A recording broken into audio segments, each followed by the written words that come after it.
Alhamdulillah.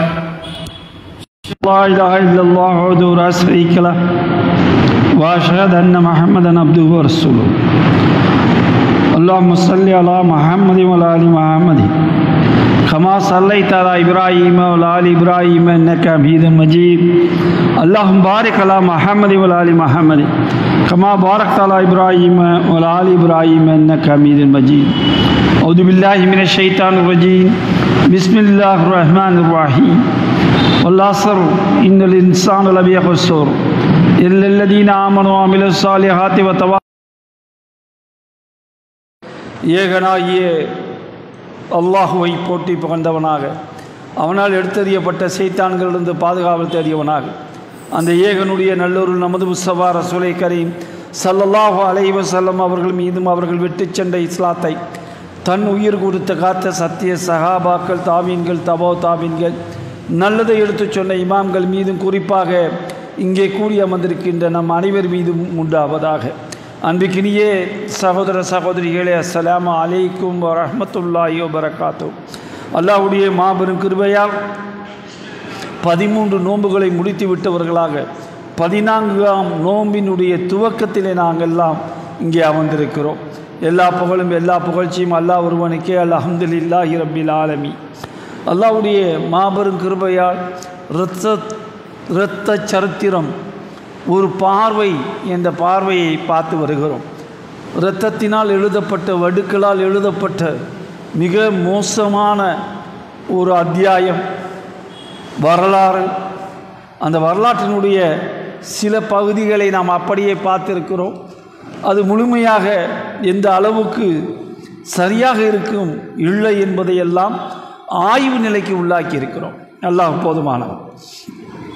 நாம் நேற்று தொடர்ந்து பார்த்து வருகின்ற போது கிபி 685 கலீஃபா அப்துல் மாலிக் பின் மர்வான் மைதுல் அக்ஸ் சக்ராவை மீண்டும் கட்டுமான பணியை தொடங்கினார். 1995 முடிவடைந்தது. அல் அக்ஸா பள்ளிவாசலை மறு கட்டுமானம் செய்யும் பணியையும் அப்துல் மாலிக் பின் மர்வான் கிபி 1993 தொடர்ந்து நடைபெற்றது. இப்போ எல்லாத்தையுமே பார்த்தீங்கன்னா இந்த மர்வானுடைய காலத்திலே எல்லா பள்ளிவாசலும் இதெல்லாம் பைத்துல் மக்தஸ், அதாவது பாலஸ்தீனத்தில் உள்ள பள்ளிவாசல்கள், ஷக்ராவாக இருக்கட்டும், மதில் அக்ஸாவாக இருக்கட்டும், அதே மாதிரி அந்த ராக் டூமாக இருக்கட்டும், இது எல்லாமே பாலஸ்தீனத்துக்கு உள்ளே இருக்கின்ற பள்ளிவாசல்கள். அந்த பள்ளிவாசல்களை எல்லாம் தொடர்ந்து இவர் கட்டினார். இடையில் அப்துல் மாலிக் அவர்கள் மரணித்து விட்டார்கள். அவரது மகன் அவ்வலீத் என்று சொல்லக்கூடிய அவருடைய மகன் பள்ளிவாசலை கட்டுமான பணிகளை கிபி 705 பூர்த்தி செய்து வைத்தார்கள்.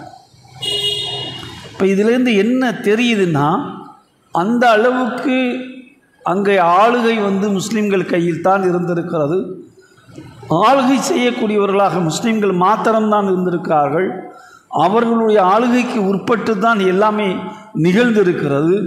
அப்போ ஆளுகைக்கு உட்பட்டு நிகழ்ந்ததை யாராலையுமே தட்டி கேட்கவோ அல்லது இது முஸ்லீம்களுக்கு சொந்தமில்லை என்று சொல்லவோ முடியாத அளவுக்கு முஸ்லீம்களுடைய கை ஓங்கி இருக்கிறது.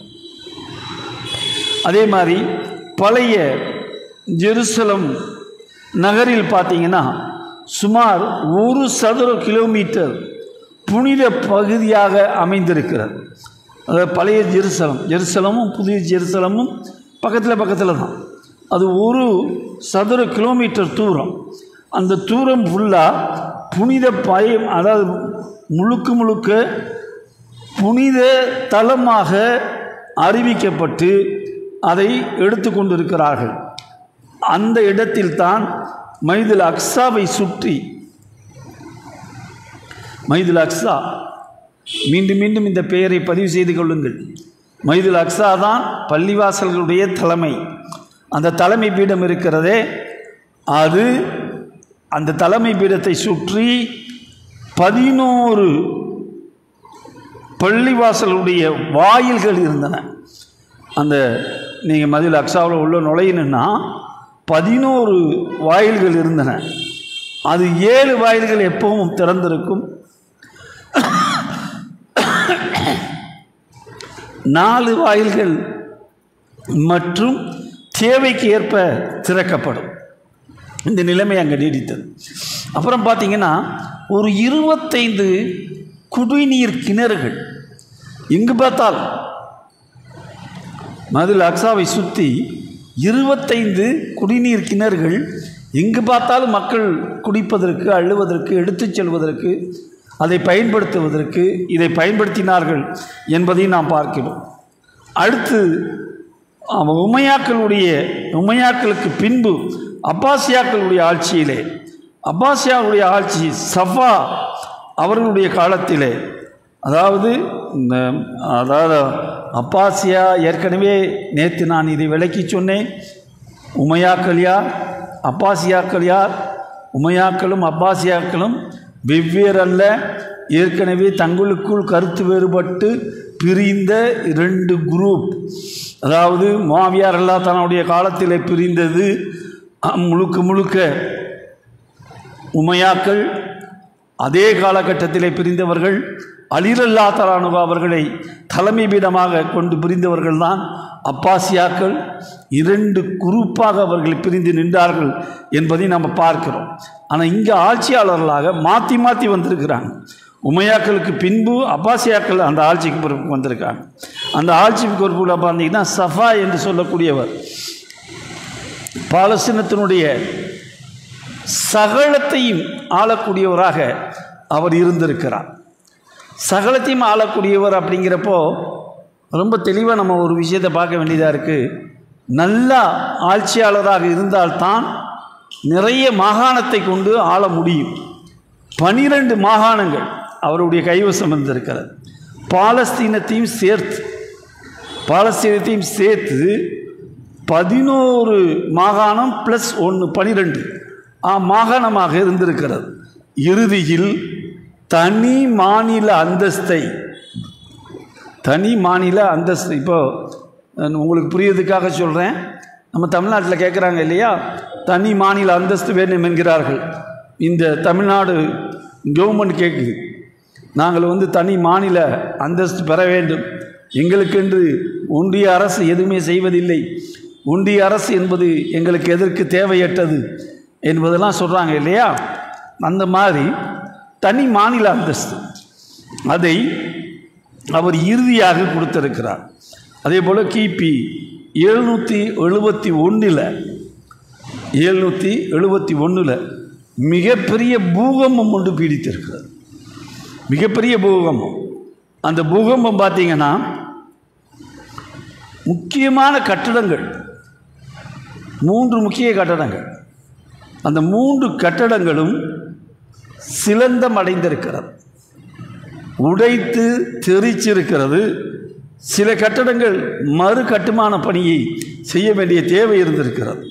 இதெல்லாம் யாருடைய காலத்தில் நடந்திருக்குன்னா அப்பாசியா கலீஃபா அல் மன்சூர் அவர் அந்த மறு கட்டுமான பணியை தொடர்ந்திருக்கிறார். அப்புறம் பார்த்தீங்கன்னா ஹாரூன் ரஷீதுடைய ஆட்சியில் கிட்டத்தட்ட 3,20,000 தினார், அதே போல் மாமூனுடைய ஆட்சி காலத்தில் 3,10,000 தினார் கைவசம் இருந்திருக்கிறது ஜெருசலத்தினுடைய கஜானாவில்.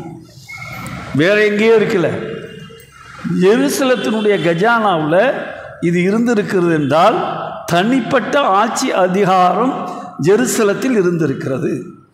ஜெருசலம் தனி ஆட்சியாளர்களால் ஆளப்பட்டிருக்கிறது. இதில் இவர்கள் அவர்கள் என்றெல்லாம் வந்துட்டு போவாங்களே தவிர அது நிரந்தரமான கஜானாவாக இருந்திருக்கிறது. அதே போல் கிபி 1016 ஒரு கடும் பூகம்பம் தாக்கி இருக்கிறது. அது மிக வேகமாக சீர் செய்யப்பட்டிருக்கிறது.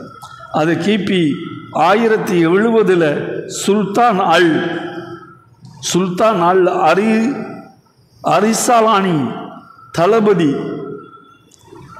தளபதியால் ஜெனரல் அட்லிசிக் என்பவரால் படையெடுத்து வந்து பாத்தியாதை என்று சொல்லக்கூடிய ஆட்சியாளர்களிடமிருந்து நகரத்தை கைப்பற்றினார்கள். பாத்தியாளர்கள் யார் எப்படின்னு பார்த்தீங்கன்னா, நான் ஏற்கனவே சொன்னேன், 3 பகுதிகளாக கிலாஃபத் வந்து சிதறுண்டு போனது, 3 கிலாஃபத்துகளாக மாறி போனது. அந்த மாறி போனதில் பாத்தியாதைகள் என்று சொல்லக்கூடிய அவர்களும் ஒரு குரூப்பாக மாறி போனார்கள். அவர்களும் ஒரு கிலாஃபத்தின் கீழ் இருந்தார்கள். அவர்கள் வந்து அதில் மிக மோசமான ஒரு படையெடுப்பை நிகழ்த்தினார்கள். ஆட்சியாளர்களிடமிருந்து நகரத்தை கைப்பற்றினார்கள். 1073 வந்து குரோசானிலிருந்து வந்த இந்த செல்லுக் ஆட்சியாளர்களும் ஒரு பிரிவு, அதையும் ஞாபகத்தில் வச்சுக்கிறீங்க. செல்லுக் ஆட்சியாளர்களும் ஒரு பிரிவு தான். அந்த செல்லுக் ஆட்சியாளர்கள் படையெடுத்து வந்தார்கள். 1973 உள்ளூர் முஸ்லிம்களுடைய கட்டுப்பாட்டில் இருந்து வந்த ஜெருசலத்தை கைப்பற்றி அழித்தார்கள். கைப்பற்றி அழிக்கப்பட்டது. நம்ம நினைக்கிறது எல்லாமே ஏதோ ஒரு காலகட்டத்தில் ஒரு இடத்துல அப்படி நடந்து விட்டு போனது அப்படின்னு நம்ம நினைக்கிறோம். அப்படி இல்லை. வரலாற்று நெடுக பார்த்தீங்கன்னா மாற்றி மாற்றி மாற்றி மாற்றி மாற்றி ஏதாவது ஒரு ஆட்சியாளர் வருவான், இன்னொரு ஆட்சியாளர் வந்து அதை பிடுங்குவான். அந்த உள்ளூர் மக்கள் வந்து அதை தாங்கள் பொறுப்பேற்று நடத்துவார்கள். அவர்கள் கைவசம் ஒப்படைக்கப்படுகின்ற போது அவர்கள் கைவசம் இருப்பதையும் உடைத்தெறிவார்கள், பிடுங்கி விடுவார்கள். இது நம்ம நடந்து கொண்டு இருக்கின்ற ஒன்றாக பார்க்கிறோம். ஜெருசலத்தை கைப்பற்றியதோடு மாத்திரமல்ல, முஸ்லீம் கட்டுப்பாட்டில் இருந்ததை கைப்பற்றினார்கள். 1098 இந்த பாத்திமியா ஆட்சியாளர்கள் வசம் அது சென்றது. 1098 பாத்திமியா, ஏற்கனவே நான் சொன்னேன், 3 ஜெனரல்ஸ் 3 கலீஃப்ஸ். அந்த 3 வந்து இந்த பாத்திமியா அந்த கலீஃப்ஸ் இருக்கிறாங்க, அவர்கள்கிட்ட சென்றது. அதே போல் செல்சுக் பேரரசினுடைய செஞ்சி, அதாவது எழுச்சியினுடைய காரணமாக ஐரோப்பியர்கள் கதிகலங்க வைத்தது. ரோமானியர்களினுடைய எழுச்சி 2ஆம் அர்ஃபன் என்று சொல்லக்கூடிய போப் முதல் சிலுவை யுத்தத்தை அறிவித்தார். இப்போதான் போப் வந்து முதல் அர்ஃபன் அவருடைய பேர் வந்து அர்ஃபன், அவர்தான் வந்து முதல் யுத்தத்தை, சிலுவை யுத்தத்தை அறிவிக்கிறார். இப்போ இதற்கு முன்னாடி வரையில் அப்போ என்ன நிகழ்வுங்கிறத பார்த்துக்கிறீங்க. ஒரு நிலையான ஆட்சி இல்லை, நிலையாக பாலஸ்தீனம் வந்து முஸ்லீம்களிடம் இல்லை. முஸ்லீம் ஆட்சியாளர்கள் மாறி மாறி வந்தார்கள். மாறி மாறி வந்தவர்கள் அந்த ஆட்சியை சீர்குலைத்தார்கள். அவமே, அதாவது செல்வ வளம் பொழிந்த பூமி அது, அந்த செல்வத்தை கொள்ளையடித்து சென்றார்கள். தான் நல்லா வாழ்ந்தான், ஆனால் மக்களை பற்றி அவர்கள் சிந்திக்கவில்லை. ஆனால் ஒரு புனித பூமி முழுமையாக கொள்ளையடிக்கப்பட்டது. இந்த புனித பூமியில் இதெல்லாம் நடந்தது. இப்போ நீங்கள் சிலுவை யுத்தத்துக்கு வர்றதுக்கு முன்னாடி இதனுடைய பேக் ஹிஸ்டரியில் இன்னொன்று சில விஷயங்கள் நம்ம பார்க்கணும். ஹிஜ்ரி 3ஆம் நூற்றாண்டின் மத்தியில் வந்து கிலாஃபத் வந்து பலகீனமாகிறது. கிலாஃபத் வந்து பலகீனப்பட்டு போகிறது. ஹிஜ்ரி 3ஆம் நூற்றாண்டில் ஞாபகத்தில் வைத்துக் கொள்ளுங்கள். முதல் நூற்றாண்டு அதாவது அல்லாஹ்வுடைய ரசூலை விட்டு விடுங்கள், அபூபக்கர் ரலியல்லாஹு தஆலா அன்ஹு, அதுக்கு அடுத்ததாக உமர் ரலியல்லாஹு தஆலா அன்ஹு, அதுக்கு அடுத்ததாக உஸ்மான் ரலியல்லாஹு தஆலா அன்ஹு, அதுக்கு அடுத்ததாக அலி ரலியல்லாஹு தஆலா அன்ஹு, அடுத்ததாக முஆவியா ரலியல்லாஹு தஆலா அன்ஹு, அதுக்கு அடுத்ததாக ரஷீத் யஸீத் ரலியல்லாஹு தஆலா அன்ஹு. இப்படி ஒவ்வொருவராக நம்ம அடுக்கி கொண்டு வரலாம். அப்புறம் இந்த பக்கம் பார்த்திங்கன்னா அப்பாசியாக்களுடைய படையெடுப்பு நிறைய நடக்கிறது. அப்போ இது எல்லாமே பார்த்தீர்கள் என்றால் 2 நூற்றாண்டுகளில், ஹிஜ்ரி 2 நூற்றாண்டுகளில் தங்களுக்கென்று ஆட்சியை எப்படி நடத்த வேண்டும் அல்லது அல்லாஹ்வுடைய ரசூல் அவர்கள் சொல்லிக் கொடுத்த வழிமுறையை பின்பற்றாததனுடைய விளைவு ஆட்சியை இழந்தார்கள். சுக்குநூறாக்கப்பட்டது.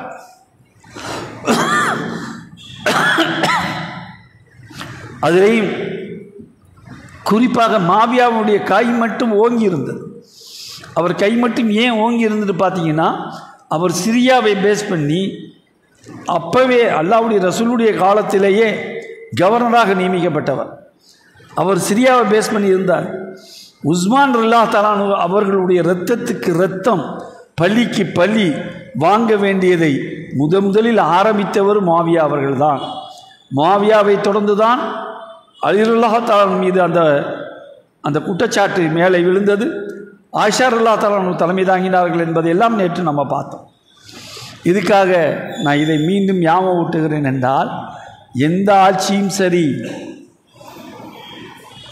குர்ஆனையும் ஹதீஸையும் பின்பற்றவில்லை என்றால், குர்ஆன் ஹதீஸையும் முழுமையாக நாம் ஏற்று நடைமுறைப்படுத்தவில்லை என்றால் கண்டிப்பாக சீரழிக்கப்பட்டு விடுவோம். சீரழிக்கப்பட்டோம் என்பதை பார்த்தோம். கிலாஃபத் மூன்றாக உடைகிறது.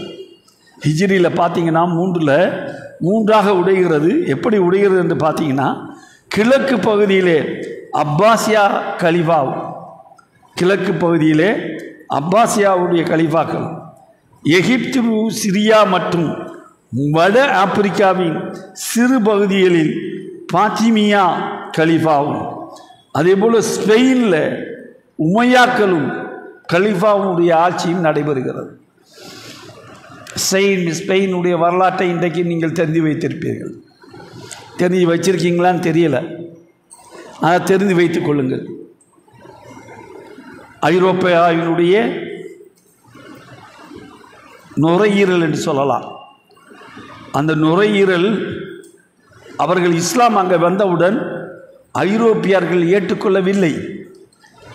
எப்படியாவது உடை தெரிவதற்காக என்னென்னலாம் செய்ய வேண்டுமோ அத்தனையும் செய்தார்கள். ஸ்பெயினை பொறுத்தவரை மெதுவாக இஸ்லாத்தினுடைய ஒழுக்க மாண்புகள் சீர்கட துவங்கியது. அவங்க முதல்ல கையை வச்சது ஸ்பெயினில் தான்.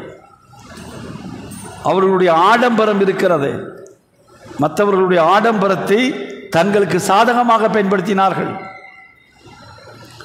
எல்லாம், அதாவது மது குடிக்காத சமுதாயத்தை உருவாக்கினார்கள் அல்லாஹ்வுடைய ரசூல் அவர்கள். வட்டி வாங்காத சமுதாயத்தை உருவாக்கினார்கள் அல்லாஹ்வுடைய ரசூல் அவர்கள். கடனற்ற சமுதாயத்தை உருவாக்கினார்கள் அல்லாஹ்வுடைய ரசூல் அவர்கள். வியாபாரத்தில் நேர்மை, தெளிவான பார்வை, இதெல்லாம் உருவாக்கப்பட்டது அல்லாஹ்வுடைய ரசூல் அவர்கள் உருவாக்கிய சமுதாயம். ஆனால் முதல்ல கையை வச்சது ஸ்பெயினில் இந்த மக்களை குடிகாரர்களாக மாற்றியது. குடிகாரர்களாக மாற்றினார்கள். இரண்டாவது அவர்களை சீர்குலைக்க வைத்தது ஒழுக்க மாண்புகளை முற்றிலுமாக உடைத்தெறிந்தார்கள். யாருடன் வேண்டுமானாலும் எப்படி வேண்டுமானாலும் என்ன விருப்பத்துக்கு வேண்டுமானாலும் வாழலாம் என்ற வாழ்வியல் முறையை கொண்டு வந்தார்கள். அந்த வாழ்வியல் முறைதான் அவர்களுக்கு இடையிலே மிகப்பெரிய நாசத்தை விளைவித்தது. அக்கிரமம் தலைவிரித்தாடியது என்று சொல்ல வேண்டும். அடுத்ததாக, நீ எவ்வளவு வேண்டாலும் கடன் வாங்கு, என்ன வேண்டாலும் வாங்கு, என்னென்ன விதமான சொகுசுகள் வேண்டும், வீடு வேண்டுமா, கார் வேண்டுமா, இந்த உலகத்தினுடைய அத்தியாவசிய பொருட்கள் என்ன வேண்டும், அத்தனையும் உனக்கு கடன் கொடுக்கிறோம், நீ ரூபா கொடுக்கவே தேவையில்லை. முற்றிலுமாக ஒழித்தார்கள். வியாபாரத்தில் சில முஸ்லிம்கள் தலை தோங்கினார்கள். அவர்கள் வியாபாரத்தை ஒன்றுமில்லாமல் ஆக்கி காட்டினார்கள். வியாபாரத்தில் அவங்க கொஞ்சம் அப்படி எந்திரிச்சு வந்தாங்க. அவர்கள் உடை தெரியப்பட்டார்களே, இதெல்லாம் ஸ்பெயின். அடிக்கடி சொல்வார்கள், இஸ்லாத்தை பற்றி அழிக்க வேண்டுமா, ஸ்பெயின் மாடலை கடைபிடிங்கள் என்பார்கள். ஸ்பெயினில் எப்படிப்பட்ட மாடல் கடைபிடிக்கப்பட்டதோ அந்த மாடலை கடைபிடிங்கள் என்பார்கள். இன்றைக்கு ஸ்பெயினில் ஒரு ஆள் கூட முஸ்லீம் இல்லை. ஆனால் ஸ்பெயினில் முஸ்லீம் இல்லை. ஆனால் ஸ்பெயினை தூண்டிய பிரான்ஸில் இன்றைக்கு முஸ்லீம் இருக்கான். அநியாயம் அக்கிரமத்தை கட்டவிழ்த்து விட்ட அந்த பிரான்ஸ், அந்த பிரான்ஸ் நாடு இன்றைக்கு முழுக்க முழுக்க இஸ்லாமிய மக்கள் பெருமளவிலே வாழ்ந்து கொண்டிருக்கிறார்கள். ஹிஜாபோடு பெண்கள் வாழ்ந்து கொண்டிருக்கிறார்கள். ஹிஜாபை போட்டுக்கொண்டு படிக்கிறார்கள், ஹிஜாபை போட்டுக்கொண்டு வேலைக்கு செல்கிறார்கள், ஹிஜாபை போட்டுக்கொண்டு எல்லாம் செலுத்துகிறார்கள், தங்களுடைய தேவைகளை பூர்த்தி செய்து கொள்கிறார்கள். அந்த பிரான்ஸ் இதே போலதான் துருக்கியை இதோடு நாம் சேர்த்து பார்க்க வேண்டும். என்ற கடைசி கலீஃபா வாழ்ந்து வீழ்ந்த இடம் ஒன்று இருக்கிறது என்றால் நம் கண் முன்னாடி இருப்பது துருக்கி. அதை இன்றைக்கு கொஞ்சம் போல புது வசந்தம் அந்த வாசனை வருகின்ற அளவுக்கு அதனுடைய அதிபர் எர்தோகான் அவர்கள் மீண்டும் உயிர்ப்பிக்கிறார். அந்த உயிர்ப்பிக்கிறனுடைய விளைவு இப்போ சவுதி அரேபியா போன்ற நாடுகள் என்னடாப்பா மீண்டும் ஒரு கிலாஃபா தொடங்க இருக்கிறதா, அதை நோக்கி நாம் செல்ல இருக்கிறோமா, ஏன் துருக்கியை கையிலே பிடிக்கக்கூடாது என்று இவ்வளவு நாள் எதிர்த்து கொண்டிருந்த சவுதி அரேபியர்கள் இப்போதுக்கு நேரடியாக எதன்பால் வந்துவிட்டார்கள். துருக்கி சரியான பாதையை தேர்ந்தெடுத்திருக்கிறது. துருக்கிக்கு நம்மளுடைய முழுக்க கரங்களையும் கொடுப்போம் என்று வந்துவிட்டார்கள். இதையும் எதற்காக நான் சொல்கிறேன் என்றால், ஒவ்வொரு காலகட்டத்திலே ஒவ்வொரு ஆட்சியாளர்கள் நம்மளை ஒன்றுமில்லாமல் ஆக்கி கொண்டிருந்தார்கள். இந்த சூழலில் தான் சிலுவை யுத்தங்கள் நடைபெற்றன. இந்த சூழ்நிலையில் தான் சிலுவை யுத்தம் நடக்க ஆரம்பிக்கிறது. எப்படி நடக்க ஆரம்பிக்கிறது? சிலுவை யுத்தம் நடைபெறுவதற்கு 40 ஆண்டுகளுக்கு முன்பு, ஒரு 40 ஆண்டுகளுக்கு முன்பு ஜெல்சுக் பக்லாதை தங்களினுடைய ஆதிக்கத்தின் கீழ் கொண்டு வந்தார்கள். ஜெல்சுக் அதாவது பாக்தாது தான் அவங்க சொல்கிறாங்க. பாக்தாதை தங்களுடைய ஆதிக்கத்துக்கு கொண்டு வந்தார்கள். பாக்தாது அன்றைக்கு வேறு மக்களுடைய ஆதிக்கத்தின் கீழ் போச்சு. முஸ்லீம்களுடைய ஆதிக்கத்தின் கீழ் இருந்த பாக்தாத், எகிப்து, சிரியா இதெல்லாம் முழுமையாக அவர்கள் கரவசம் இருந்து முற்றிலுமாக ஒழிக்கப்பட்டு வெளியில் போயிடுச்சு. இது பாக்தாதுக்கு தங்களுடைய ஆதிக்கத்தின் கீழ் கொண்டு வந்தார்கள். கிபி 1092 ஹிஜ்ரி 485 செல்சுக் சுல்தான் மாலிக்குடைய அவர் அந்த நேரத்தில் காலமாகிறார். செல்சுக்கினுடைய பல பிரிவுகளாக அவர்கள் காலமானதுக்கப்புறம் ஒரு தந்தை எப்பவுமேங்க ஆட்சியாளர் ஒரு தெளிவாக இருக்கின்ற வரையிலும் அந்த ஆட்சி தெளிவாக இருக்கும். அந்த ஆட்சியாளர்களுக்கு கீழே இருக்கிற மகன்கள் இருக்கிறாங்க பாருங்க, அவர்களெல்லாம் ஒழுக்க ரீதியாக வளர்க்கப்படுதுன்னு வச்சுக்கிறோங்க, ஒன்றுமே செய்ய முடியாது, தூக்கி அடிக்கப்பட்டு விடுவார்கள். ஆட்சியாளர் அவர் மௌத்தா போறாரு, மௌத்தா போன அடுத்த நிமிஷம் அவங்களுக்கு இடையில பல கூறுகளாக பிரிந்து கொண்டு சண்டையிட்டு கொண்டார்கள். சண்டையினுடைய விளைவு அந்த சுல்தான் மன்னன் கையில் இருந்த அந்த ஆட்சியும் சேர்ந்து இந்நாள் இல்லாஹி வைநாயலி ராஜம். அடுத்து பார்த்தீங்கன்னா 1096 பாரசீகம் குர்ஆன், அதாவது குரஷான் பகுதியிலிருந்து ஆரம்பித்து அலிஃபோ, டமாஸ்கஸ் மற்றும் ரோமானியத்தினுடைய ஒரு சில பகுதிகள் என்ற 5 ஆட்சியாளர்கள் பங்கிட்டு கொண்டார்கள். இதெல்லாம் ஒரு 5 ஆட்சியாளர்கள் பங்கிட்டு கொண்டாங்க. நான் நீ வா நான் ஒரு ஆட்சி, நீ ஒரு ஆட்சி, எல்லாரும் சேர்ந்து ஒரு ஆட்சி பண்ணுவோம் அப்படின்னு சொல்லி அவர்களுக்கு இடையில பங்கிட்டு கொண்டார்கள். பங்கிட்டு கொண்டதோடு மாத்திரம் இல்லை, அதில் 5 பிரிந்தார்கள். சிரியாவினுடைய ஆட்சியின் கீழ் இருந்த, அதாவது சிரியாவினுடைய ஆட்சியின் கீழ் இருந்த சிரியா, ஈராக் ஒற்றுமை இல்லாமல் சிதறுண்டு போனோம். இது பாருங்க, எத்தனை விஷயத்தில் ஒற்றுமையில் நானே சொல்லிட்டு இருக்கேன். எல்லாமே மன்னர்களுடைய ஆட்சி. இந்த மன்னர்களுடைய ஆட்சியில் எதுவுமே நன்மை இல்லை. தொடர்ந்து வீழ்த்தப்பட்டு கொண்டே இருக்கிறார்கள். அவர்களை பற்றி எந்த எண்ணமும் அவர்களுக்கு சுத்தமாக இல்லை, ஒன்றுமே இல்லை. அடுத்து பார்த்தீங்கன்னா இந்த கிளாரிமெண்ட் நகரிலே போப் ஒரு பொது மகா சபையை கூட்டுகிறார். பொது மகா சபையை கூட்டுகிறார். அதுக்கு முன்னாடி சிலுவை யுத்தக்காரர்கள் 1098 அதாவது ஹிஜ்ரி 491 தொடங்கினார்கள். அதே போல் இரண்டாம் போப் காலத்தில் அதாவது 1088 98 வரை ஐரோப்பியர்கள் பாலஸ்தீனத்தின் மீது நேரடியாக ஆட்சியை அதாவது யுத்தத்தை தொடுக்க ஆரம்பித்தார்கள். இந்த நேரத்தில் தான் கிளார்மண்ட் நகர் அது பாலஸ்தீனத்துக்கு பக்கத்தில் இருக்கின்ற ஒரு பிரம்மாண்டமான நகர். அவர்களை இன்னும் சொல்ல வேண்டும் என்றால் போப்புக்கு வேண்டிய ஒரு நகரம். அந்த நகரத்தில் போப் பொது மகா சபையை கூட்டுகிறார். அதாவது எங்கே ஒழுக்க ரீதியாக மஷூராக்கள் அடிப்படையில் ஆட்சி நடைபெற வேண்டுமோ அங்கே இந்த மன்னர்கள் எவனும் மஷூரா ரீதியாக எவனும் எதையும் கூட்டலை.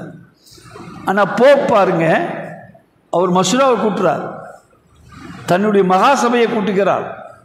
மகாசபையை கூட்டுறதோடு மாத்திரமல்ல, முஸ்லிம் ஆட்சியாளர்களை பற்றி ஒரு பெரிய பிரச்சார யுத்தம் நடக்கப்படுகிறது. ஒரு பிரச்சார யுத்தத்தையே அவர்கள் மத்தியிலே கொண்டு போய் சேர்க்கிறார். இந்த அளவுக்கு மிக மிக மிக மிக கேவலமானவர்கள் முஸ்லிம்கள். அநியாயத்துக்கு புனித அந்த ஸ்தலத்தையே ஒன்றுமில்லாமல் ஆக்கி கொண்டு இருக்கிறார்கள். நம் கண் முன்னாடி அந்த புனித ஸ்தலம் ஒன்றுமில்லாமல் ஆக்கப்படுகிறது. சொல்றது யாருங்க? போப்பு. யாருக்கு எதிராக? முஸ்லிம்களுக்கு எதிராக. இந்த கதைகள் எல்லாம் விரிவாக்கப்பட்டன. முஸ்லிம்களிடம் புனித பூமி உடனடியாக மீட்கப்பட வேண்டும் என்ற கோஷம் முன்வைக்கப்பட்டது. அந்த மக்களுக்கு சிலுவையிலெல்லாம் வணங்குறாங்க. அதாவது பூஸ்டிங் கொடுக்கணுங்கிறதுக்காக என்ன பண்ணுறாங்க, அந்த மகாசபையில் கலந்து கொண்ட அத்தனை பேருக்கும் சிலுவை, அதனால தான் சிலுவை தொண்டைப்பார் சிலுவை, அதாவது என்ன சொல்லுவாங்க, வெள்ளியில் சிலுவை பண்ணி அவங்களுக்கு ஒவ்வொருத்தருக்கும் சிலுவை கொடுக்கப்பட்டது. அந்த சிலுவை அந்த ஐரோப்பியர்கள் அத்தனை பேர் வசம் கொடுக்கப்பட்டது. அவர்கள் கொடுக்கப்பட்டதோடு மாத்திரம் இல்லை, யாரெல்லாம் சிலுவை வைத்திருக்கிறாயோ, யாரெல்லாம் இந்த போரில் கலந்து கொள்கிறாயோ, நீ அத்தனை பேரும் வெற்றி பெற்று விட்டாய். தேவன் உன் பாவங்களை மன்னித்து விடுவார். உன் பாவங்கள் அனைத்து மன்னிக்கப்பட்டு விடும். நீ சொர்க்கத்துக்குரியவன்.